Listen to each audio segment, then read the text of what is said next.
হাসপাতাল বিভাগের যুগ্ম সচিবের নেতৃত্বে 3 সদস্য বিশিষ্ট একটি কমিটি করেছে, যেখানে একজন সদস্য আমাদের স্বাস্থ্য অধিদপ্তরের হাসপাতালের উপপরিচালক পর্যায়ের একজন কর্মকর্তা এর সাথে সংশ্লিষ্ট থাকবেন এবং এই 3 সদস্য বিশিষ্ট কমিটি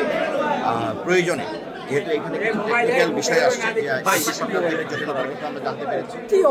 যে ওয়ার্ডটির যে অবস্থান, সেই অবস্থানের যে কারিগরি দিক, মানে বিল্ডিংয়ের যে অবকাঠামোগত দিক, যেখানে সেবা দেওয়া হচ্ছে, আমরা দেখতে পেয়েছি যে এখানে অনেক শিশুরাই কিংবা অনেক সাধারণ রোগীরাও চিকিৎসা নিচ্ছে। সেই তুলনায় যে অবকাঠামোগত যে বিষয়টি আছে, পার্টিকুলারলি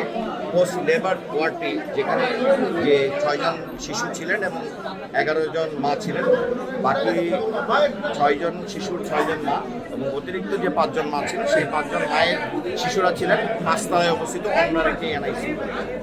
তো এর কারিগরি দিকটিও আমাদের নজরে এসছে। এই জন্য আমাদের যে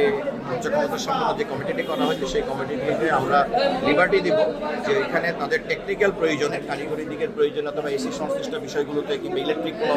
বিষয়তে এক্সপার্ট যদি প্রয়োজন হয়, তারা ওখানে